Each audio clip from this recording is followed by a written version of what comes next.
Hello friends, welcome to civil exam Guru YouTube channel में दोस्तों आप लोगों का हार्दिक स्वागत है। मैं प्रशांत आज आप लोगों के लिए कंक्रीट टेक्नोलॉजी सब्जेक्ट्स को कंटिन्यूअस करने आया हूं। दोस्तों हम लोगों ने अपने प्रीवियस क्लासेस में कंक्रीट के 220 क्वेश्चन जो हैं वो डिस्कशन कर लिए हुए हैं और आज के वीडियो में हम लोग आगे के क्वेश्चन को डिस्कशन करने वाले होंगे। उम्मीद करता हूं दोस्तों आप लोगों की पढ़ाई काफ़ी अच्छी चल रही होगी। आप लोग जो भी रिस्पेक्टिव एग्ज़ाम के लिए तैयारी कर रहे हैं वो अच्छे से तैयारी कर रहे होंगे। दोस्तों सिविल इंजीनियरिंग एग्ज़ाम के लिए यदि आपको तैयारी करना है तो मेरे इस चैनल से जुड़ जाइए। मैं अभी आपको एसएससी जेई के क्वेश्चंस डिस्कशन करवा रहा हूं। मैंने अपने आगे के वीडियोस में सॉइल मैकेनिक्स जो है वो कंप्लीट डिस्कशन कर लिया हुआ है। एसएससी जेई के प्रीवियस ईयर के क्वेश्चन जो हैं सॉइल मैकेनिक्स सब्जेक्ट को उसको हम लोगों ने कंप्लीट कर लिया हुआ है। बिल्डिंग मटेरियल के भी क्वेश्चंस हम लोगों ने डिस्कशन कर लिया हो और ये तीसरा सब्जेक्ट चल रहा है दोस्तों कंक्रीट टेक्नोलॉजी। इसके बाद हम लोग मैं दूसरे क्वेश्चन सब्जेक्ट भी लेके आऊँगा और जिसके हिसाब से आपको काफ़ी सारा नॉलेज मिलेगा और सभी हम लोग क्वेश्चंस जो है यहाँ पे डिस्कशन करने वाले हैं। तो आइए दोस्तों आज के वीडियो को शुरुआत करते हैं। देखते हैं क्वेश्चन नंबर 21 क्या बोलता है। 221 keeping of a concrete wet to enable it is to attain full strength is known as keeping of a concrete wet to enable. Concrete को वेट किए बिना और उसको फुल स्ट्रेंथ अटेन करना हो तो उसके लिए हमें क्या करना पड़ेगा? क्यूरिंग करना पड़ेगा, वेटिंग करना पड़ेगा, ड्रेंचिंग करना पड़ेगा या क्वेंचिंग करना पड़ेगा। दोस्तों हमें जो है कंक्रीट को वेट करना है। जैसे कि हमारा जो स्लैब होता है, बीम होता है, वॉल होती है, दीवार होती है, फुटिंग होता है, कॉलम होता है, तो उन सभी पे हम लोगों ने कंक्रीटिंग किए रहते हैं। तो उसके बाद हमें टाइम टू टाइम उसके ऊपर हमें क्योरिंग करना पड़ता है। क्या करना पड़ता है दोस्तों? क्योरिंग। क्योरिंग जो है हमें क्या प्रोवाइड करता है? कंक्रीट को प्रॉपर हीट ऑफ हाइड्रेशन होने में मदद करता है और हमें स्ट्रेंथ प्रोवाइड करता है। तो दोस्तों इसका आंसर क्या हो जाएगा? क्योरिंग। आगे की तरफ बढ़ते हैं नेक्स्ट क्वेश्चन की तरफ। Question number 222 segregation is responsible for. Segregation जो है वो किसके लिए रिस्पॉन्सिबल होता है? Segregation is responsible for honeycomb concrete, porous layer in concrete, all surface scaling in concrete, all option are correct. तो सेग्रीगेशन दोस्तों क्या होता है कि सेग्रीगेशन में जो कोर्स एग्रीगेट होते हैं वो सेपरेट हो जाते हैं। कोर्स एग्रीगेट जो है वो सेपरेट हो जाते हैं सीमेंट सैंड एग्रीगेट और वाटर से, तो उसको हम लोग बोलते हैं सेग्रीगेशन। तो सेग्रीगेशन जो है वो यदि सेग्रीगेशन होगा तो कंक्रीट हनीकॉम्ब हो सकता है, उसके लेयर्स पोरस लेयर्स हो बन सकते हैं। कंक्रीट सरफेस स्केलिंग हो जाती है, मतलब सरफेस जो है वो प्रॉपर जो है उसकी स्ट्रेंथ नहीं होती है। तो इसमें सभी ऑप्शन जो है वो करेक्ट हो जाएंगे। Next, WP and WF are the weight of the cylinder containing partially compacted and fully compacted concrete। दोस्तों WP जो है वो weight of partially compacted concrete है, WF जो है वो weight of fully compacted concrete है। If the compaction factor is 0.95 the workability of a concrete is। दोस्तों कॉम्पैक्टिंग फैक्टर टेस्ट जो है हम लोग कंक्रीट के वर्केबिलिटी को जानने के लिए करते हैं। तो हमारा जो कॉम्पैक्टिंग फैक्टर रेशियो जो है 0.95 है, तो वो वर्केबिलिटी जो होगी दोस्तों हाई हो जाएगी। 0.92 होता है तो मीडियम हो जाता है। तो इस तरीके से the process of hardening the concrete by keeping its surface moist is known as. ऐसा प्रोसेस जिसमें कंक्रीट तो हार्ड हो रहा है लेकिन उसका सरफेस जो है वो गीला है, तो उसको हम लोग क्या बोलेंगे? क्या बोलते हैं? प्लेसिंग, वेटिंग, क्योरिंग या फिर कॉम्पैक्टिंग। क्या बोलेंगे दोस्तों? क्योरिंग। अभी हमने पढ़ा है कि क्योरिंग में क्या करते हैं हम लोग? सरफेस को वेट करते हैं, मतलब उसके ऊपर पानी कहीं ना कहीं छाटते हैं और पानी डालने से जो है उसका हीट ऑफ हाइड्रेशन प्रॉपर होता है और अच्छा हीट ऑफ हाइड्रेशन होगा उतना जो है कंक्रीट की स्ट्रेंथ बढ़ेगी। प्लेसिंग क्या होता है दोस्तों? तो प्लेसिंग में हम लोग कंक्रीट को 1.5 मीटर की हाइट से प्लेस करते हैं। इससे ज़्यादा मीटर की हाइट से प्लेस नहीं करेंगे। यदि हम इससे ज़्यादा मीटर की हाइट से प्लेस करेंगे तो कंक्रीट का सेग्रीगेशन होने लगेगा। वेटिंग ऑफ कंक्रीट मतलब कंक्रीट को गीला करना होता है। कॉम्पैक्टिंग करना मतलब कंक्रीट के अंदर से जो वॉइड्स होते हैं, चाहे तो एयर वॉइड्स हो चाहे वो वाटर वॉइड्स हो, उन सभी को निकालने के लिए हम लोग कॉम्पैक्शन करते हैं। ज़्यादातर कंक्रीट की डेंसिटी को बढ़ाने के लिए हम लोग कॉम्पैक्शन करते हैं और इसके अंदर ड्राई डेंसिटी उसकी जो है वो बढ़ जाती है। आगे क्वेश्चन की बात करेंगे दोस्तों। For the construction of cement concrete floor, the maximum permissible size of aggregate is construction of cement concrete floor. यदि आपको सीमेंट कंक्रीट का फ्लोर बनाना है तो किस मैक्सिमम साइज के एग्रीगेट को आप यूज़ करोगे? तो आंसर दोस्तों 10 mm से ज़्यादा साइज के एग्रीगेट को हम यूज़ नहीं करेंगे। मैक्सिमम साइज जो होना चाहिए वो 10 mm होना चाहिए। Maximum amount of dust which may be permitted in the aggregate is, aggregate के अंदर कितना मैक्सिमम अमाउंट ऑफ डस्ट जो है वो परमिट होता है? 5% of total aggregate for the low workability with the coarse grading, 10% of total aggregate for the low workability with fine grading, 20% of total aggregate, and all option are correct. दोस्तों क्या हो जाएगा इसका आंसर? 226 जो है इसका आंसर जो हो जाएगा all option are correct. Next, pick up the correct statement from the following. इसमें से सही स्टेटमेंट आपको बताना है। Density of a normal concrete is about 2400 kg per metre cube. Density of light weight concrete is about 1900 kg per metre cube. Density of heavy concrete is about 3580 kg per metre cube. दोस्तों इसमें भी all statement are correct. Consider the following statement regarding aggregate. Aggregate के लिए कौन सा statement जो है वो इसके अंदर से दिया हुआ है? 4 स्टेटमेंट दिया हुआ है। Dry aggregate absorb water from the mixing water and thus affect the workability. Dry aggregate जो है वो मिक्सिंग वाटर में से पानी को एब्जॉर्ब करता है और वर्केबिलिटी पर अफेक्ट करता है। Aggregate containing surface moisture contribute extra water. Free moisture content in fine aggregate result in the reduction of the volume. The free moisture content in coarse aggregate result in buckling of the volume. तो दोस्तों इसका answer जो है वो हो जाएगा option A जो है करेक्ट है। Statement 1 and 3 are the correct. तो स्टेटमेंट 1 और 3 को वापस से देख लेते हैं। मतलब dry aggregate absorb water from the mixing of water and affect the workability सही है। Free moisture contain in fine aggregate result in the reduction in volume. यदि फ्री मॉइस्चर कंटेंट, यदि फाइन एग्रीगेट के अंदर मॉइस्चर कंटेंट ज़्यादा है तो volume में उसके अंदर से कमी आ जाएगी, रिडक्शन आ जाएगा। आगे क्वेश्चन की तरफ बढ़ते हैं दोस्तों। What is a target mean strength of M30 grade of concrete if the standard deviation is 5। तो टारगेट मीन स्ट्रेंथ जो है FM निकालते हैं कैसे दोस्तों? FM इज इक्वल टू क्या हो जाता है formula? FCK plus 1.65 into sigma. Sigma हमें दे दिया है 5 दिया है और FCK हमें 30 दिया है। तो इसके साथ हम यदि कैलकुलेट करेंगे दोस्तों तो इसका आंसर हमें जो मिलता है हो जाएगा 38.25। ठीक है। Next, what is a ideal water cement ratio to be use while the hand mixing. जब कभी भी हम लोग हैंड मिक्सिंग कर रहे हैं तो आइडियल वाटर सीमेंट रेशियो दोस्तों 0.5 से 0.6 लेना पड़ता है। As a water cement ratio increase the dash also increase. यदि वाटर सीमेंट रेशियो बढ़ाओगे तो और क्या बढ़ेगा? तो दोस्तों यदि वाटर सीमेंट रेशियो बढ़ाओगे तो वर्केबिलिटी क्या होगा? बढ़ेगा। और कुछ समय के बाद वर्केबिलिटी जो है वो कम होकर स्ट्रेंथ जो है वो डिक्रीज होने लगेगा। Ready mix plant and the central mix plant is differ in.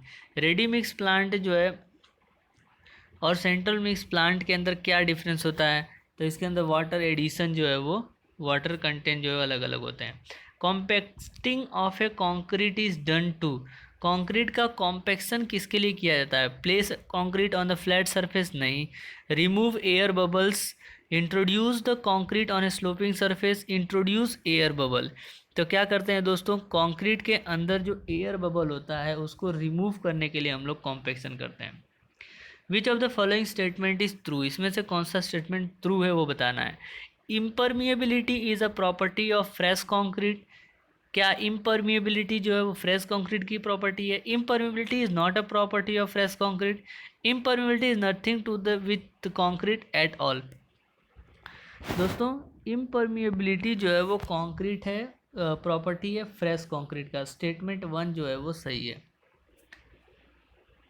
M15 concrete is use for, M15 concrete जो है वो किसके लिए यूज़फुल होता है? तो M15 कंक्रीट जो है दोस्तों मास कंक्रीटिंग वर्क के लिए यूज़ होता है।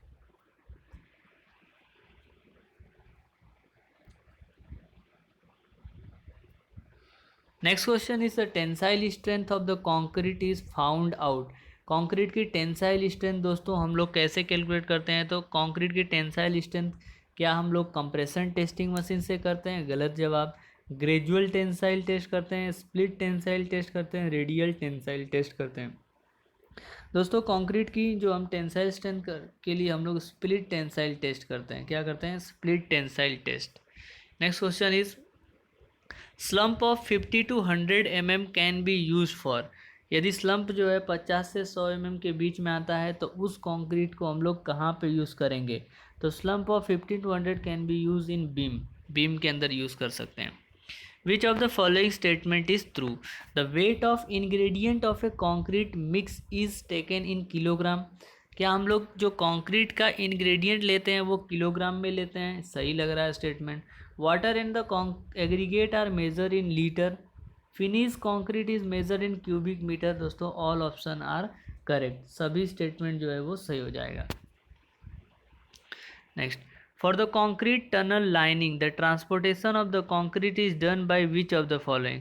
कॉन्क्रीट के अंदर यदि टनलिंग के अंदर टनल लाइनिंग करवाना है तो उसके अंदर हम लोग कंक्रीट का ट्रांसपोर्टेशन कैसे करते हैं? पैन से करते हैं, व्हील बैरो से करते हैं, कंटेनर से करते हैं या फिर पंप से करते हैं? तो किसे करेंगे दोस्तों? पंपिंग के थ्रू ही हम लोग टनल के अंदर कर सकते हैं कंक्रीट का transportation.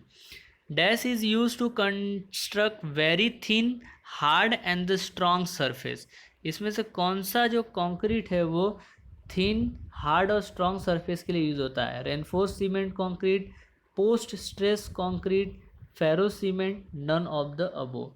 Answer of this question will be friends ferro cement concrete. Ferro cement concrete thin surface के लिए, हार्ड सरफेस के लिए और सरफेस को स्ट्रॉन्ग बनाने के लिए यूज होता है। What is the standard size for the cube mm which is used to calculate the strength of the concrete? Concrete की स्ट्रेंथ जानने के लिए हम लोग जो क्यूब लेते हैं उसकी साइज 150 mm होती है। What is the approximate ratio of 7 days and compressive strength to 28 day compressive strength of the concrete? 7 दिन की compressive strength और 28 दिन के compressive strength का जो रेशियो होता है दोस्तों वो कितना होता है? तो उसका रेशियो जो होता है वो 0.65% होता है। The water absorption expressed in percentage for burnt clay perform bricks should not be more than। जो बर्न क्ले होती है उसके अंदर जो वाटर एब्जॉर्प्शन जो होता है वो कितने से ज़्यादा नहीं होना चाहिए? दोस्तों वाटर एब्जॉर्प्शन उसके अंदर 15% से ज़्यादा नहीं होना चाहिए। Next question is the lower water cement ratio in concrete is introduce. Concrete के अंदर लोअर वाटर सीमेंट रेशियो जो है वो किसके लिए लेते हैं? Smaller creep and shrinkage, greater density and the water, smaller permeability, improve frost resistance, all option are correct. Lower water cement ratio in concrete, concrete के अंदर यदि वाटर सीमेंट रेशियो कम यदि हम लोग ले रहे हैं तो वो किस पर्पज़ के लिए होता है? तो all option are correct. Smaller creep, कम क्रीप के लिए और श्रिंकेज भी कम होता है, डेंसिटी ज़्यादा होगा और परमिबिलिटी कम होगा, improve frost resistance. Die calcium silicate C2S, C2S जो है वो क्या करता है? तो डाई कैल्शियम सिलिकेट C2S जो है दोस्तों वो जनरेट करता है लेस हीट ऑफ हाइड्रेशन, और C2S जो है दोस्तों स्ट्रेंथ के लिए रिस्पॉन्सिबल होता है। Pick up the correct statement from the following. इसमें से करेक्ट स्टेटमेंट अपने को बताना है। The bulk density of the fine aggregate is usually 10% more than that of the coarse aggregate of the smaller composition. Bulk density जो है fine aggregate की ज़्यादातर 10% ज़्यादा होती है कोर्स एग्रीगेट के कंपेरिजन में। The specific gravity of the aggregate is important for the determination of moisture content. Specific gravity जो है वो मॉइस्चर कंटेंट डिटर्मिनेशन के लिए हेल्पफुल होता है। The absorption and porosity of aggregate influence the property of the concrete, influence the property of a concrete? The friends answer of these questions will be all option are correct, सभी statement जो है वो सही है। CRRI chart are used to obtain the relationship between strength of the concrete and central road research institute CRRI जो है वो उसके अंदर जो रिलेशनशिप बनता है कंक्रीट के साथ और किसके साथ जो है उसका ग्राफ जो है बनता है, तो कंक्रीट के साथ और वाटर सीमेंट रेशियो का जो है वो ग्राफ बनता है CRRI के मुताबिक। Pick up the incorrect statement from the following. The incorrect statement आपको बताना है दोस्तों। Incorrect statement, the bottom end the top end of the slump mould are parallel to each other, सही है। Axis of the mould is perpendicular to end face, ये भी सही है। The internal surface of the mould is kept clean and free from the set cement, ये भी सही है। The mould in form of the frustum of the hexagonal pyramid, ये गलत है दोस्तों, हेक्सागोनल पिरामिड नहीं होता है, सर्कुलर शेप का होता है। If the engineer in charge approved 10 centimeter cube may be used for work test of the concrete provided maximum nominal size of aggregate does not exist।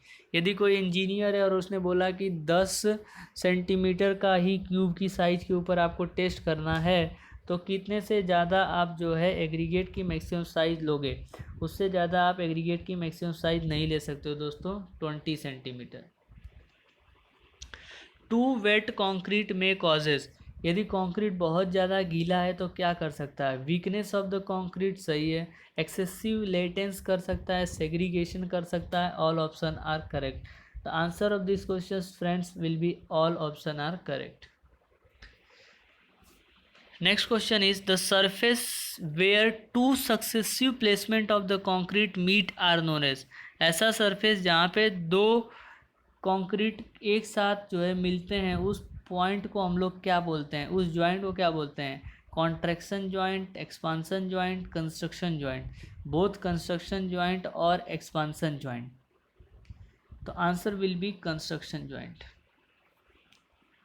To obtain a very high strength concrete, यदि हमें बहुत ज़्यादा high strength concrete बनानी है, use very fine grain, हम लोग क्या use करेंगे, very fine grain, granite, magnetite, bright और volcanic स्कोरिया।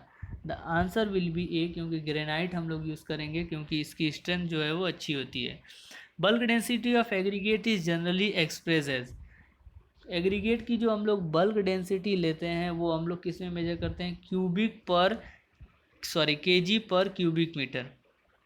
Using the largest maximum size of aggregate in concrete reduce, यदि हम लोग हाईएस्ट या maximum size of aggregate use करेंगे तो कंक्रीट के अंदर क्या कम हो जाएगा, सीमेंट कंटेंट कम हो जाएगा, वाटर रिक्वायरमेंट कम हो जाएगा, ड्राइंग श्रिंकेज कम हो जाएगा। All option are correct friends, all option are correct.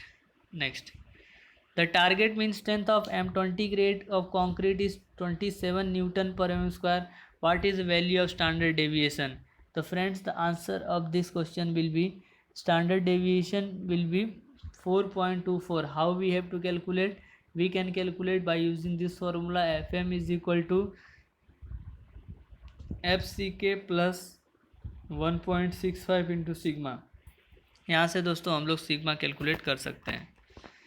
Next question is concrete containing siliceous aggregate has a higher coefficient of expansion, igneous aggregate has a immediate coefficient of expansion, limestone has a lowest coefficient of expansion।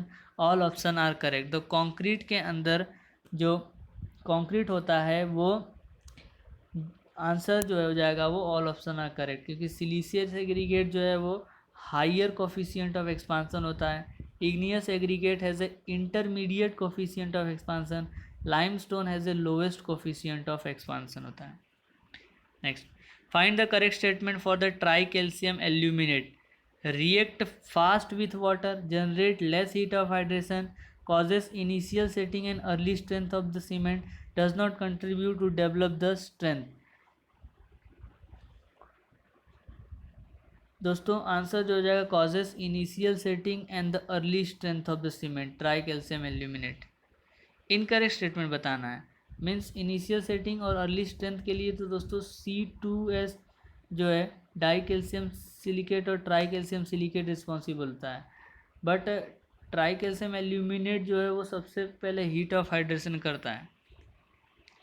The percentage of aggregate of FM fineness modulus 2.6 to be combined with the coarse aggregate FM is 6.8. The obtaining aggregate of FM is 5.4 is 0.3, 0.4, 0.5, 0.6.